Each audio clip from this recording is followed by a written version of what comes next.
All right, welcome back to the Level Up and Live podcast. I'm your host, Sean Myers, and we're on a mission to empower business owners to design a life they don't go to hate without sacrificing health, relationships, or spiritual growth. We do that through accountability, clarity, support, guidance, and community inside the Level Up and Live mastermind.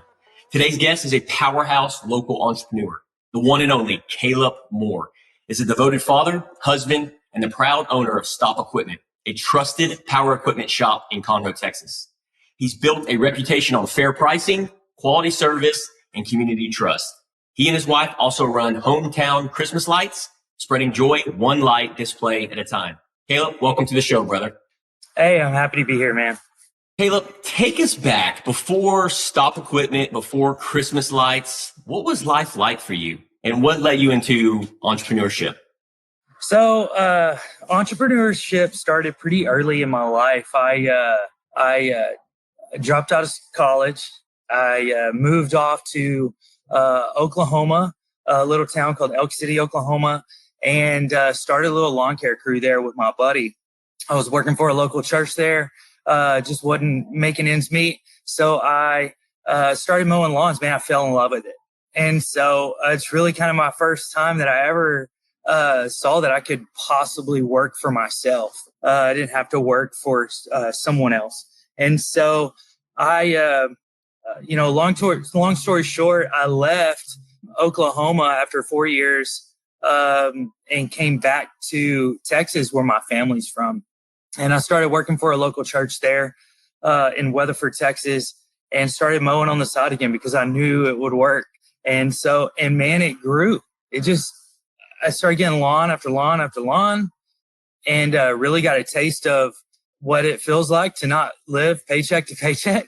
It was nice. It was nice to be able to pay your bills and not worry about the next one. So I grew it. I ended up buying out another company called The Grass Guy Lawn Services out of Fort Worth, Texas. And it all happened really quickly. I had a crew running for me. So I wasn't mowing anymore. I was just invoicing and getting clients. And then that grew. And then my wife came into the picture and I actually got paid on time. Once me and her got married, started doing my books. But that was my really first time into entrepreneurship is cutting grass. So what was that spark? Was there a moment that made Caleb Moore say, I'm doing this. I'm making this happen. I'm going to do what is required to continue this entrepreneur journey? Was it opportunity for you? Was it a frustration from a job that you used to work? Or was it something else? What was your spark? So, yeah, I think it was lack of growth.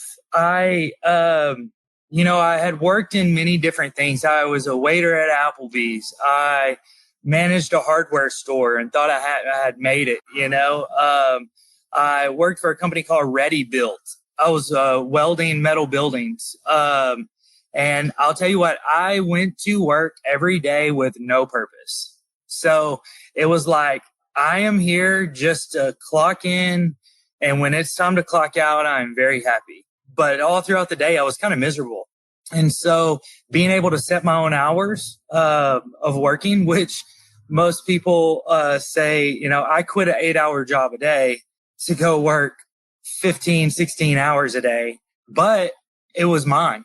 And so I kind of had a sense of purpose there. This could be, my company could be as big as what I wanted it to be or as small as what I wanted it to be. It could bring in the income for my family. The harder I worked, the more money I could get.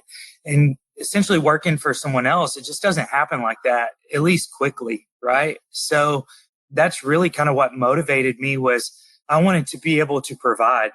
I was looking at getting married to my beautiful wife now, Brooke.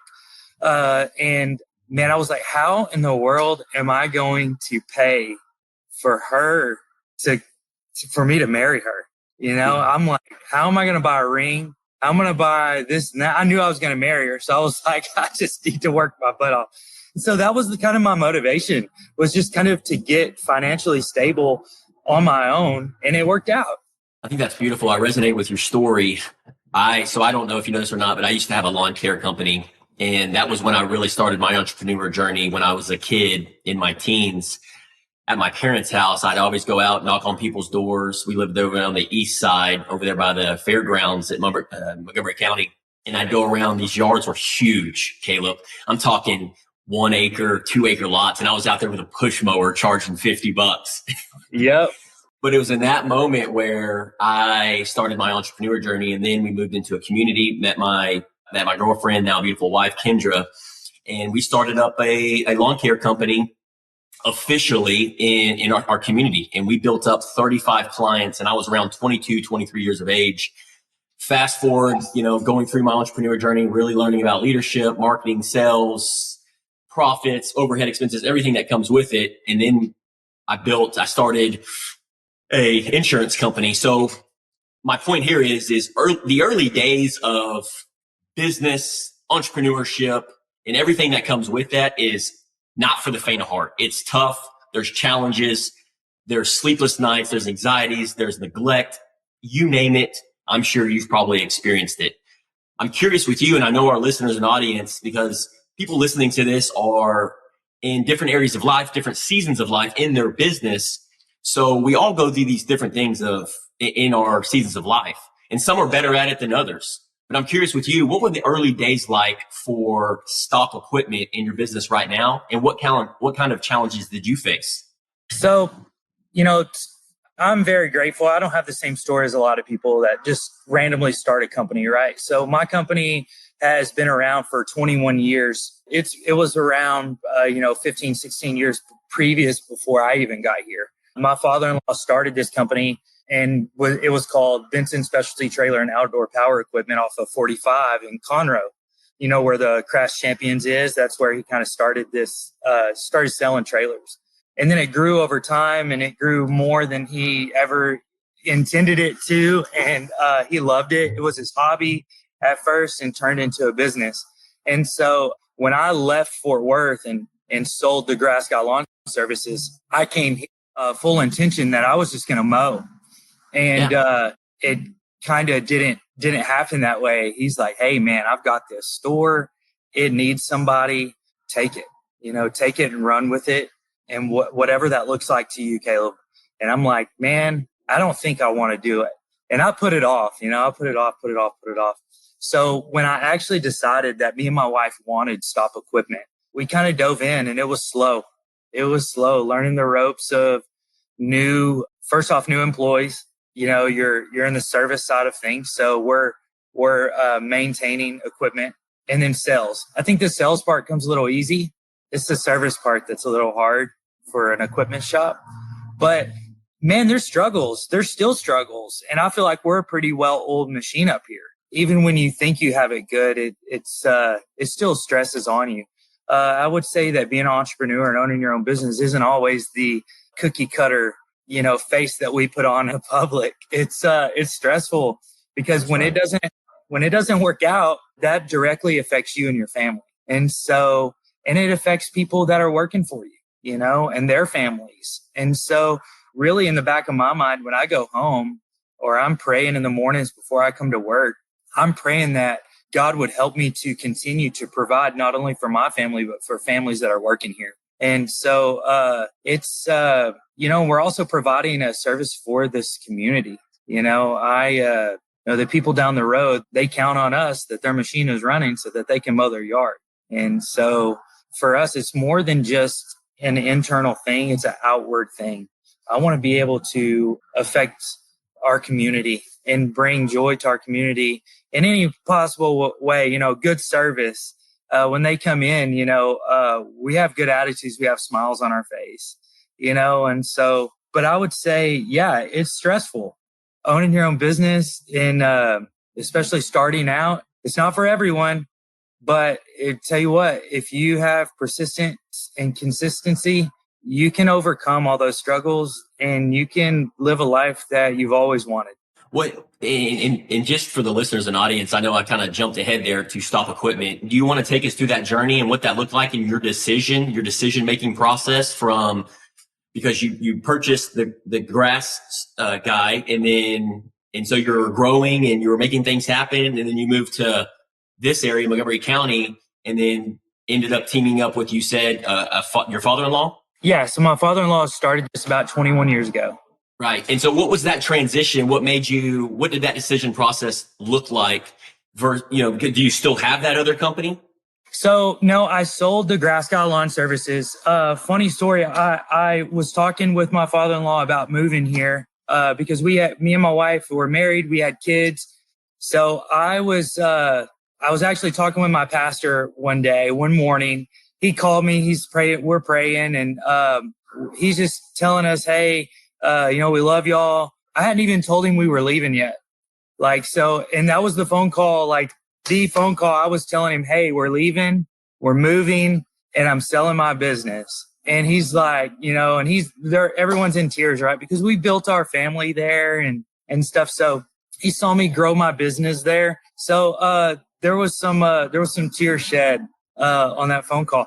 Not even a full day later, he calls me and says, hey, Caleb, I have a guy that wants to buy your business. And I'm like, what? I haven't even posted it. What are you talking about? He's like, he wants to buy it. So weeks go by and I meet with this property management group, and I'm like getting my stuff out of my bag, all of from payroll to income to how much the trucks cost, and, just how much is invested into the company, how much we're bringing in, how much is going out. And, man, they spit out an offer before I even get my book bag out. And it's like twice of, of what I couldn't get my stuff back in my bag quick enough. I said, it's not what I was expecting, but we'll take it, Yeah. Well, good for you, man. And I'm curious, just for our listeners as well, because a lot of times business owners, they get into businesses, and just for selfish reasons, I'm asking this question to you is, what's the reason behind getting into business? And it's different for everybody. Some because it's financial freedom, time freedom. Maybe it's because I want to be my own boss. That evolves over time. And what ends up happening is if you don't grow and work on the business and not in it, you become and just sign up for another job. And then what I have found working with 40 plus business owners and entrepreneurs over the last couple of years is that it's just that they signed up for another job, and they end up burnt out, frustrated, alone, and they're trying to tread water by themselves. They isolate themselves. That is why we created the Level Up and Live movement. But I'm curious with you, why you decided to sell the business, because it was growing. You purchased the business and then you were making that move. Do you mind exploring that? I mean, maybe I'm getting a little personal here, but no, I'm curious on that decision to sell that, the why behind selling that, and then moving down here to essentially run another business. Yeah. So, I would say there's a couple of things that, caused me to end up selling. We grew, crazy during the, pandemic. So, grew to the point to where I couldn't really keep up. I had to hire people. I was buying new equipment, and this was because of all these factories that are shut down. They don't have people coming in to work every day, maintaining their properties. So I was acquiring all these, big commercial jobs, the food banks, the medical district, the, manufacturers like potato chips and Frito-Lay and stuff like that. Wow. So, for us, it was just kind of hard. Now, during that time, if anyone knows that they own their own business, labor is hard to come by. Good labor, good people are hard to come by. Well, I had a couple of crew leaders that actually left me during that time to create their own company. They didn't leave or get fired or for bad reasons or anything like that. It was actually very good that they wanted to go and be their own boss. So, and we helped them do that. And so I was out mowing again. And, I just looked at my wife and we sat down and said, do we want to do this, or do we want to sell it? And then if I'm already mowing, let's just sell and then rebuild, and that was our initial thought. Number two, second reason we wanted to sell was we were pregnant with our second child. My wife was pregnant with our second kid. And so, her family lived in Montgomery, Texas, or Montgomery County in Willis. And so I'm like, man, this would just be a perfect opportunity to get back here. Now, granted, at that time, I still operated a business in Montgomery County for Christmas lights. Okay. So I had a Christmas light company there, and I had a Christmas light company here, I started the Christmas light company here so that I could come and see my wife when we were dating. Okay. Gave me a reason to come here and not just see her, but to make money also. So, and then I could stay for an extended period of time. Somebody's got to pay for that marriage, right? That wedding. So I was like, man, me and my wife prayed and we decided, let's just sell it and let's move. And then whatever God has in store for us here, he has, and I started mowing when I first got here and it really just didn't take off like it did in the DFW area. So I think it kind of steered me in a direction of like, well, what does God have for us? Me and my family, let's try out, what we think he's trying to tell us to do, so some doors shut, some other doors open. And man, I'll tell you what, Stop Equipment has been the biggest blessing in my family's life that I've ever thought it would be. It's funny because now I could never see myself doing something different. Yeah, it's, we may do some seasonal stuff and things like that, but man, our goal now is to have multiple locations, this be your kind of your one-stop shop for mowers, all across the state of Texas. So that's our goal. That's what we're striving for. I love that. It's such a testament to what your story is, such a testament to entrepreneurship, and I think it's important to reflect on the whys. Like, why did we sell our business? Why did we make this big move? Why did we open up hometown Christmas lights? I'm a why guy, and I would encourage anybody listening to this to explore those whys. Anytime we take an action or we do something, we have to explore what's the motivation behind it. What's the emotional compelling nature behind it versus a family member wanting us to do it, or our wife wanting to do it, or because we think we should, because of our friend or a professor or a YouTube video said that. No. That's surface level. We have to dig deeper than that. And that's what I empower anybody that I talk to. They always know Sean's the guy that asks, well, why?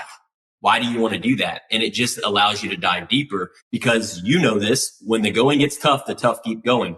In order for it to be sustainable, whether it's in 12 months, 18 months, 4 years, 7 years, 10 years in business, there's going to be those times where you get punched in the mouth, sit on your rear end, and what's going to get you back up. And I've been there several times, and it's always been the why that has gotten me back up. Like I shared with you earlier in the landscape company, we built it to a 6-digit landscape company within 18 months here locally in Willis, in my community. And I asked myself, why am I not enjoying this anymore? Why am I miserable? Why am I unhappy? And it was because I was focused on the money. I was focused on me. I was focused on my fears, which is creating multiple streams of income. That's what I've always been told. Well, when I reflected back and I realized, well, I haven't even looked inward on what's driving me to run this company.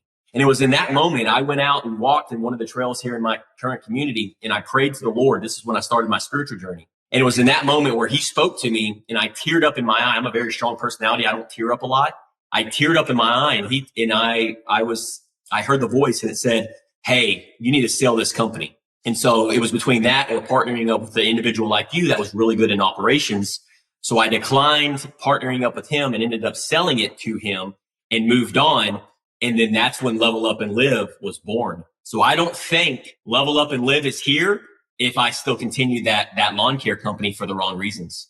Yeah, that's awesome, dude. That is awesome.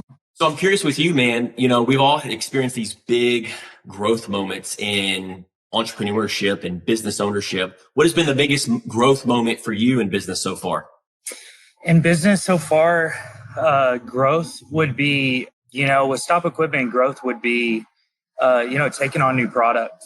The more product you have, the more product you can sell, and then offering that to the people in Montgomery County.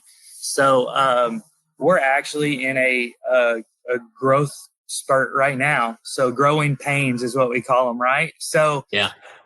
In the mower world, what we do is we take on product, which may be, $100,000 or $1 million or whatever of product that comes in. And then I have a limited time to sell that product. And so if I don't sell that product, then guess who pays for it all? Stop Equipment. Yep. Pays. Exactly. So, I would say that, that's probably it right there is the growing pains for us. We want to grow. We want to have another shop somewhere. But first, we want to grow this to as much as we can possibly grow it and carry the lines that we want to carry first, and then be able to go out and expand. Well, because you're building a foundation, like you said earlier, well-oiled machine. You're creating a prototype, figuring out what's working, what's not working. And actually made me realize, I think Micah, shout out to him, RPS, and you are in very similar industries. And man, I've just watched his journey the last 3 years, and you've plugged yourself in, been a guest at the Level Up and Live Mastermind group. And I think 2 weeks ago, he said he was excited because y'all were going to be doing lunch together. And now hearing your story about, service and figuring out that, tweaking that, adjust, man, he's the perfect one to lean on and solicit questions if you haven't already. But the more and more I hear your story, man, the more and more it just excites me to be on this journey with you and see you build in Montgomery County. Cause it's like, I tell everybody around me, man, it's like, I want to be able to, in 3 years, 5 years, 10 years, go, I know that guy. I can text that guy. I can call that guy. So whether it's 1 store or 10 stores, I'm like, I know Caleb Moore, because it's not if, but when you get to where you want to go. You feel that? Yeah, for sure. I believe it, brother. It's funny you mentioned Micah. Yeah, me and him did go to lunch together not too long ago, I think last week. And, I've seen Revolution Power Sports over there. I've seen his company and I've heard great things about it. Anywhere you look, hey, shout out to Micah and his stores.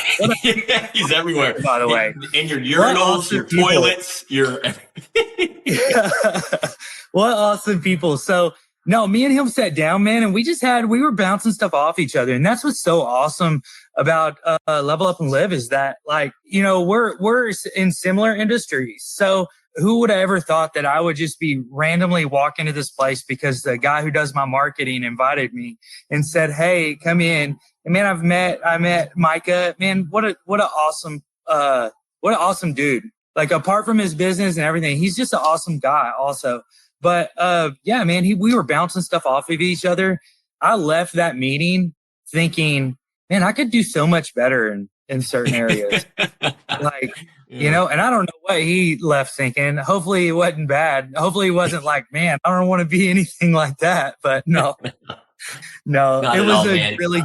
was a really good luncheon though. Yeah. It's such a good feeling though, knowing that there's other people in your community, like you said, that's able to lean in and have that abundance mindset versus scarcity mindset. Cause I'm a little bit older than you. And then, I'm in my upper 30s. So early and often we were taught, man, like, don't cheat, don't help each other, don't lean on each other. And that's why I was so awful in school. And I wasn't academically smart, but I've learned my street smarts, and that's the best way to do it is freaking find somebody in your industry that's actually crushing it and go provide value, give value before you receive, take them to lunch, buy them coffee, give them a book, a pod, whatever it may be.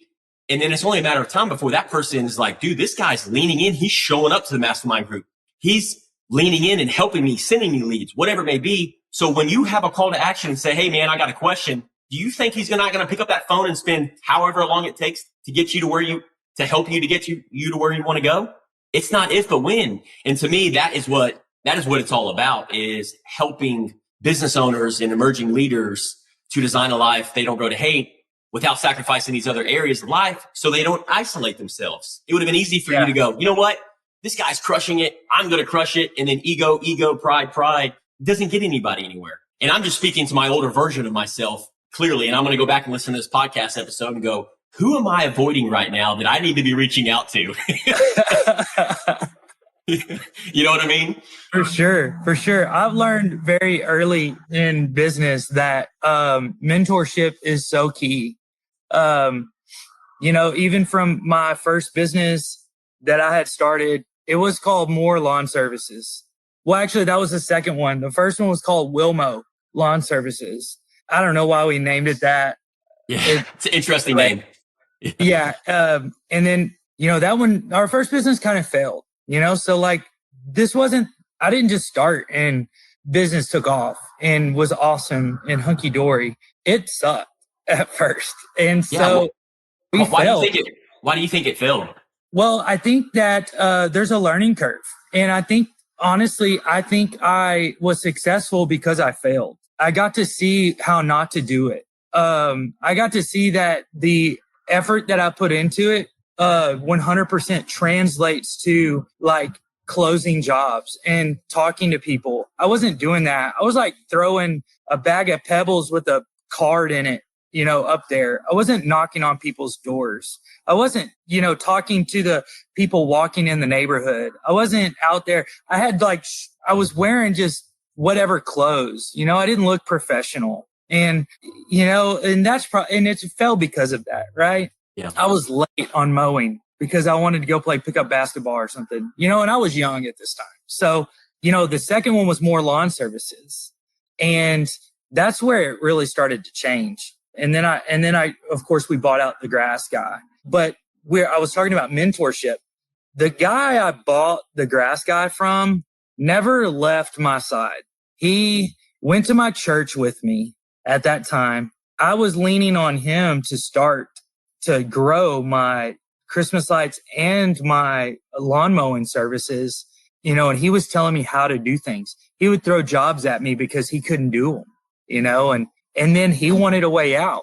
He was older. He wanted a way out. So he came to me and said, "Hey, I want you to buy my company, but I don't just want you to buy the company. I want you to buy my mentorship too." And so that's what I did, man. It was the most incredible thing. He hated probably waking up and knowing that I was about to call him 20 times.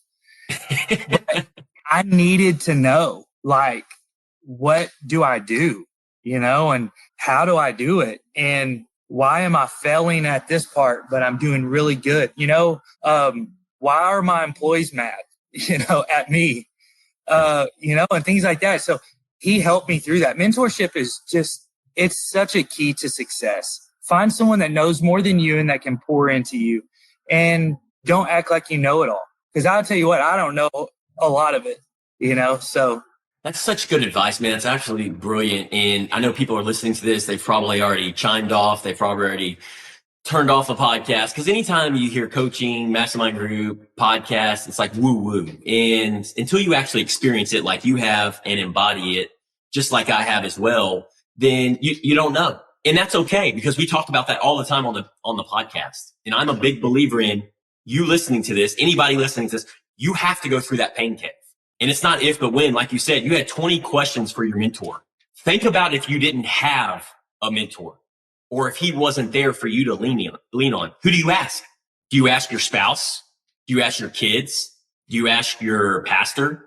They don't have the answers for you, right? You ask. So my point is to align with what you're saying. That's exactly just that. Find somebody that is down the road that you want to go down. Clearly, this guy had built a successful landscape company, and you learned from the best. Yeah. And I think that's a key ingredient, man. You make a good point, and I couldn't agree with you more on that. I don't know why more people don't seek mentorship or seek counsel. I'm obsessed with it. Do you have any thoughts on that, on why people around us don't seek that, plug themselves in, get uncomfortable, getting comfortable? I think really, I had to grow into that, I think. So I think sometimes it's, for at least men, it's pride. You want to do it by yourself, and you don't want to take anyone else's advice because you think you're going to do it better. That was me. Yeah. And I've been there. Still sometimes I catch myself doing that, and I have to stop and say, look, that's not right. It's not right because you've done it. And so, I would say don't let your pride get in the way of you growing and bettering every aspect of your life. And that's everything. That's spiritually, that's mentally, that's physically, that's, for your business. It's everything. Financially. If you can find someone that's been doing really well financially and go talk to them without them just saying you need to do the Dave Ramsey program, but actually dive into you and say, well, why is your finances failing? Let's just look at them. And not have so much pride that you just don't want to show someone your finances because you're scared that they're going to see how much you're making or whatever, you know what I mean? Or how much you're spending on your credit card or whatever it may be. But you just dive into it and say, look, I've got to fix this. It's not working for me. What can I do to better it? Can you help me? Asking for help is probably one of the greatest things that I've ever done. it's one of the hardest things I ever did too, but Yeah. it's so relieving and you learn so much, so that's my goal. I never want to stop learning. And that's such a smart mindset. I know you're early 30s, and if you can have that mindset and keep challenging your ego and your pride, because we all have it, and just be a student of the game. I mean, John Maxwell, Warren Buffett, all these guys that are in their 70s, 80s, 90s, they're still learning. So success leaves clues. And that's what I try to challenge myself. And I couldn't agree with you more, having these mentors and these counsels in these different areas of life.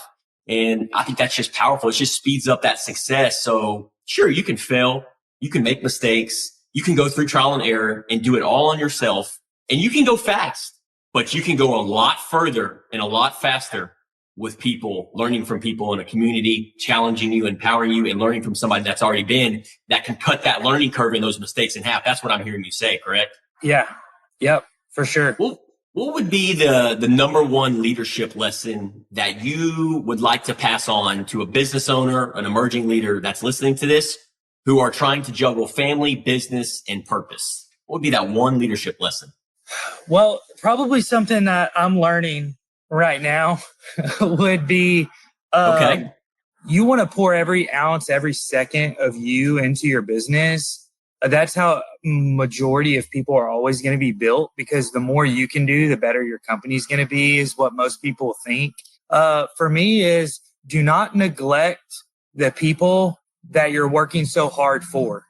The whole reason you're doing this, usually for me, is to provide for my kids and my wife and to build something. One day, I'm not looking just at my kids, but I'm looking at my kids' kids and their kids and their kids. I want to build something that's going to function beyond me and beyond my kids. And so don't neglect them just because you're trying to grow something so much or be involved in something so much. For me, it's invest that time. I'm working on that currently, actually, at our mastermind group. That's what I was, I saw that accountability there. I was like, and it wasn't like, don't neglect your family. It was like, have quality time with your spouse and your kids, aside of all your work and the drama that brings, and you thinking about that consistently or constantly. So mine was find quality time to spend with your family. And I'll tell you what, my work has been, I just got back from New Braunfels this weekend. And so that was our quality time. And I'm refreshed. I'm ready to get back to work. We're ready, So, and that was my main thing, was like, that would be a main thing for me to tell someone that's either a new business owner or someone that's trying to grow or anything like that, is don't neglect the reason that you're doing everything for. So that's such good advice. What you just shared, anybody listening to that, they need to go back and rewind that for 1 minute and listen to that multiple times, because what you're experiencing is what so many business owners and entrepreneurs do. And they pick their head up in their 40s, 50s, and 60s and 70s, goes, whoa, I had a divorce. Whoa, my kids don't like me. Whoa, I'm 60 pounds overweight and I'm in the hospital. Whoa, but I have all the money in the bank. Okay, what's it all for? What's it all? And what you just shared with me is such a strong why. And it's not balance, Caleb. It's not balance. What it is alignment. You can still do the things, the New Braunfels, and be there with your kid, be present, and still run a successful business. I've done it. I've embodied it. And there's people around me doing it. Now, it's going to take learning from those that are actually doing it. But I couldn't agree with you more, man. What's it all for if you're over here neglecting your health and you end up in the hospital, or you're neglecting your spouse? It just makes no sense. So I love that you shared that, man. One final question, bro, before we wrap things up, and I got to get this in here. What's next for you, dude, and your businesses? So you've got, exciting things happening. You got stop equipment. You've got hometown Christmas lights, and I can't wait to blow that up come Christmas time. There's going to be there's over 30 plus people in the mastermind group. We're going to all need Christmas lights. So we'll probably be reaching out to you. There's a quick plug for you. Huge discounts for mastermind group. Oh, there you go, baby. You say 90% discounts? No, I'm just kidding. Listen. Yeah, we'll talk. Yeah, friends don't ask for discounts, okay? Friends don't ask for discounts. I support. I'll pay 100%. But what's next for you, man, and your businesses? Any exciting visions for both your companies? Yeah, so right now I'm looking for a couple of good employees for Christmas lights. And so the next growth for Christmas lights is that I don't hang lights. Me, I'm to a point to where I have too many houses and I've got to hire some new employees to get those hung up. That doesn't happen overnight, and that takes some time, so, but yeah, we're just trying to take hometown Christmas lights to the next level and really start something really cool. Man, I love driving through a neighborhood and seeing 20 or 30 houses on the same road that I put up. Yeah. And then my kids just get mesmerized by it. I love it. I absolutely love it. So it's one of my favorite times of the year, not just because I hang the lights and do that, but just the true meaning of Christmas and the joy that Christmas brings. And man, I love it. I absolutely love it. So that's our next step there. And then with Stop Equipment, we're constantly looking for property and things like that right now. We're trying to continue to make our shop as good as we possibly can here and then translate that into something else. And so really our goal by like 2027, by the end of 2027, is to have another location fully going. And so that's what we're looking forward to doing at this moment in time. Awesome, man. Big goals, big vision. There you have it, folks. If you are, please support, follow Caleb Moore, Hometown Christmas Lights, and then also Stop Equipment. And if you're interested in working alongside of this entrepreneur and learning from the best in the area, then reach out to Caleb Moore. And also too, man, behind the scenes, I'll have to share with you somebody that I don't know if you know him or not, but just I'll share with you behind the scenes. Don't let me forget that I think connecting you guys on the Christmas lights, because he's had some people that he's trained that might be a good fit for what you're looking for on that, brother. Yeah, for sure. Yeah, let me know. Hey, y'all come see me. I'm at 4546 FM 1488 Conroe, Texas. Stop Equipment. Look us up on stopequipment.com. We're on Facebook. Also, hometownchristmaslights.com. If you want your lights, book them now because we're going to be so busy that it's going to take forever to get your lights up. So go ahead, book it now. I'll put you on the schedule and we'll get you lights up. So if my wife listens to this podcast, so we're going to have to let you know. So to put you on the schedule for us. Yeah. Just let me know. You can text me personally and I'll get you hooked up. But we'll talk soon about it. So, what's funny, but where it's July and my wife's going to love you because you're already talking about Christmas. And I'm like, it's July. I don't start talking about Christmas until December. I'm the Grinch, Caleb, when it comes Christmas to in July. Christmas in July. Awesome, it's crazy. man. I've been doing estimates in July. Holy smokes, man. Well, that makes crazy. sense. Yeah, get them booked up. Well, there you go, folks. Make sure you go follow Caleb. We'll have the links in the show notes for easy access on that. Caleb, thanks again for joining us today and pulling back the curtain, man. Getting super vulnerable on your journey, your story. And it's one that so many business owners and emerging leaders will resonate with today. I know you're going to help thousands of the individuals listening to this. And if you're looking for clarity, community, and a way to grow your business without burning out, come test drive the Level Up and Live Mastermind group for 30 days on us. You'll find the link in the comments, show notes. Until next time, level up and live and build a life you don't grow to hate. That's the Level Up and Live mentality. See you in the next episode. Thanks again, Caleb.